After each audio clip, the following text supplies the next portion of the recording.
तो दिल्ली में सनातन राष्ट्र शंखनाद महोत्सव का आगाज हो चुका है और हमारे साथ हैं दिल्ली सरकार के कैबिनेट मंत्री कपिल मिश्रा जी। कपिल जी, जो शस्त्र प्रदर्शनी है, जिन चीज़ों पर यहाँ पर बात हुई, जिस तरीके से आपने मुखर रूप से कहा, तो सनातन राष्ट्र के निर्माण की आजकल खूब बात हो रही है। तो ये वक्त की ज़रूरत है या फिर कोई चुनौतियाँ हैं जिसकी वजह से बातें करनी पड़ती हैं? पर हमने देखा है शिवाजी महाराज के शिवकाल के जो शस्त्र हैं, पुराने प्राचीन पराक्रमी शस्त्र जिनसे विदेशी आक्रांताओं को पराजित किया गया, बार बार पराजित किया गया, उनकी एक बहुत ही अद्भुत प्रदर्शनी यहाँ पर लगाई गई है।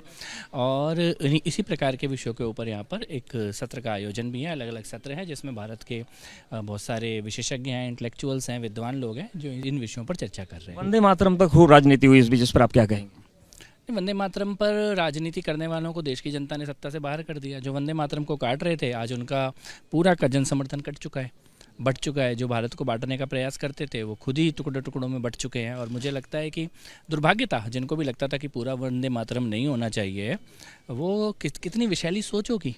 और बहुत अभिनंदन और बधाई, हम सौभाग्यशाली हैं कि प्रधानमंत्री जी के द्वारा पूरे वंदे मातरम का गायन बार बार सुनिश्चित किया गया। अयोध्या में राम मंदिर बन गया, लेकिन बंगाल में बाबरी मस्जिद बनाने की आधारशिला रख दी गई है और आरोप यही लग रहे हैं विपक्ष की तरफ से कि ये बीजेपी की तरफ से सब हो रहा है। नहीं, देखिए, 500 साल पीछे कोई इस देश को ले जाना चाहेगा, बाबर के ज़माने पे ले जाना चाहेगा, तो वो संभव नहीं है। वक्त बदल चुका है और बाबरी सोच इस देश में चल नहीं पाएगी।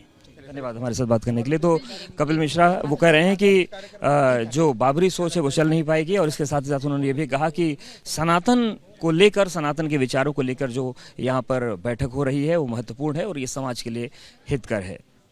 रवीश के साथ अवधेश, एबीपी न्यूज़, दिल्ली।